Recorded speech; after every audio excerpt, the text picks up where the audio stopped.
7, 8, 9, 10, Yan sa daklan. 11, 12, 13, 14, 15, 16, 17, 18,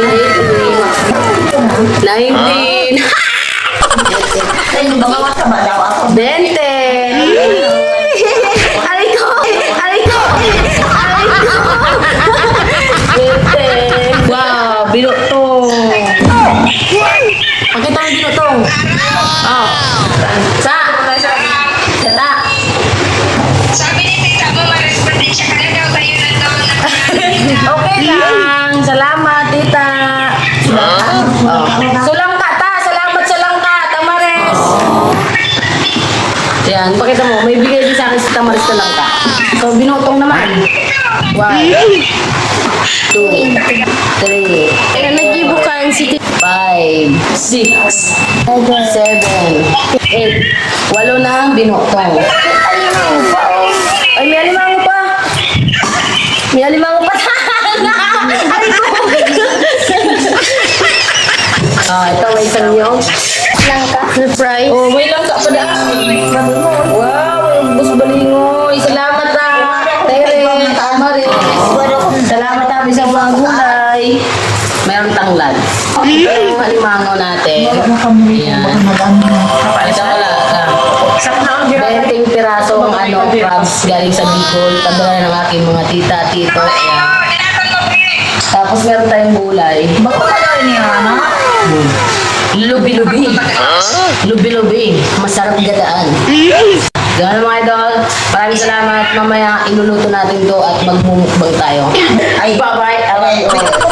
So, this time mga idol, magluluto na sana ang inyong kumare.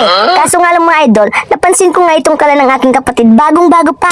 Wala pa ngang host mga idol. Kaya sabi ko nga sa aking kapatid, aayusin ko na. Ayaw niya nga kasi kinakabahan siya. Ang sabi ko nga sa kanya, ate, nag-aral naman ako ng education. Kaya alam ko nga gawin to. Ay, nag-aral pala ako ng engineer. Joke lang mga idol. So mga idol, tingnan natin kung maayos natin to. Dahil nga, marami tayong pinag-aral ng korso. Yun. Oh, okay na. Work it pala mga kumare, yung pagpaaral sa akin ng mga magulang ko. Buti na lang mga kumare, education yung kinuha ko. Naayos natin yung kala ng kapatid ko. So this time mga kumare, papakuluan ko na nga itong mga alimangong galing sa Bicol. Habang pinapakuluan ko nga yung mga alimangong mga kumare, iniwa ko na nga naman itong mga gulay ng kangkong. Gulay ng talbos ng kamuting kahoy. Ang tawagin nga sa amin ay ugbos balingoy. Baka magtaka kayo mga kumare kung bakit lahat ng dahon kinakain namin. Kami kasing mga taga Bicol, dati kaming kambing. Tao kami. Wala yan. Magluto tayo ng talbos ng kamuting kahoy. So yan, pakulo na tayo dyan ng gata. Silalagay na natin yung mga ricado natin.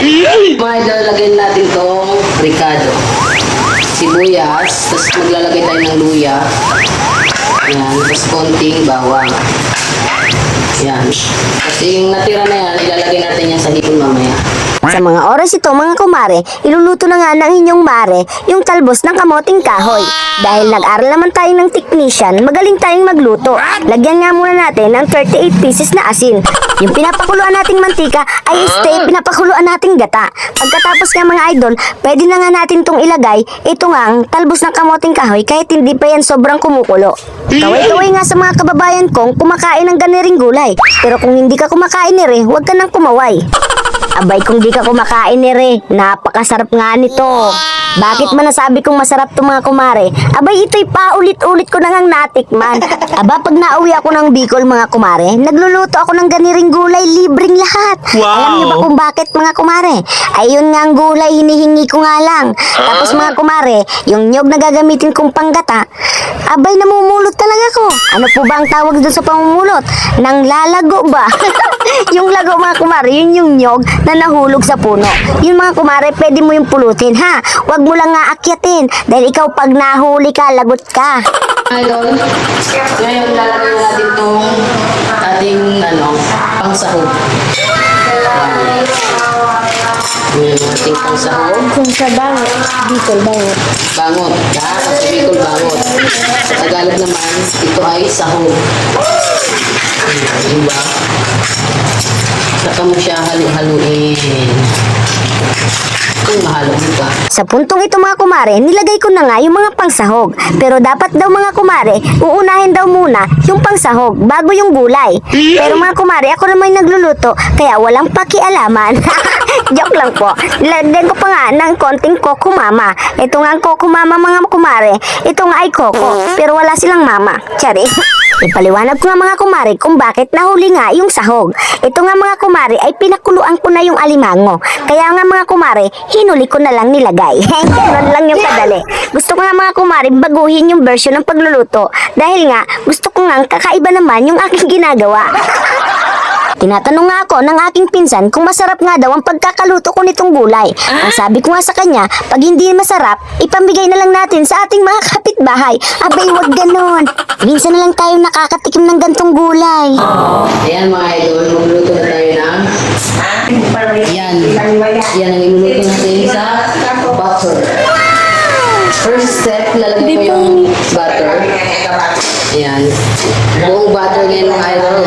Pagtapos kong ang lutuin mga kumari yung talbos ng kamoting kahoy, isusunod ko naman nga itong alimango. Iluluto nga natin siya sa garlic and butter. Ito nga dapat walang sibuyas.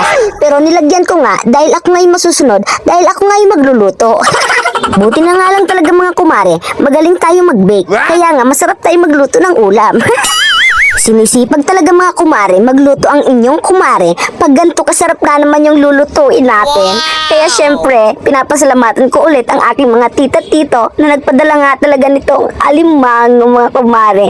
Naalala ko kasi mga kumare, nung nag-crave kami ni Lablab ng alimango, pumunta kami palengke, bumili kami ng isang piraso. Abay, 500 yung isang pirasong alimango mga kumare. Katumbas ng 10 kilong bigas. Ganon!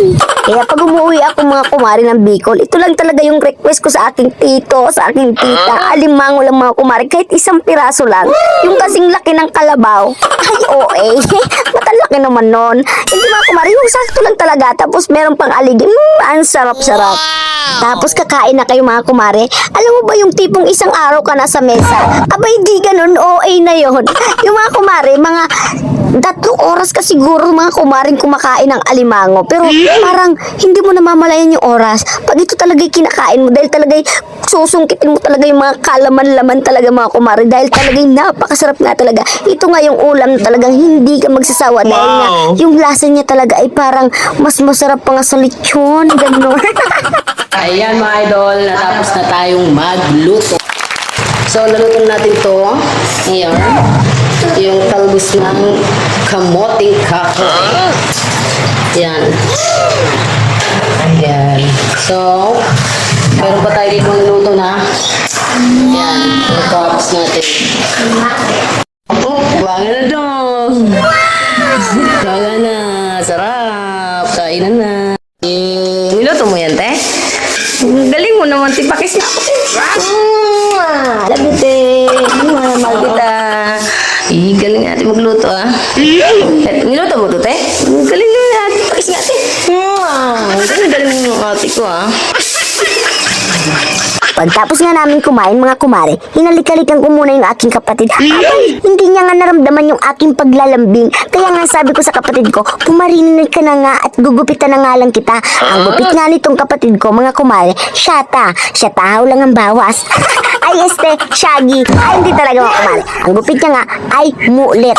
Ay hindi, mulet. So mga kumare, gupitan ko muna ang aking kapatid at hanggang dito na lang itong video na ito. Maraming salamat sa lahat ng nanonood at sumusuporta. Mahal kayo ni Kumaring Bicolana. I love you all. Bye-bye. Mwah.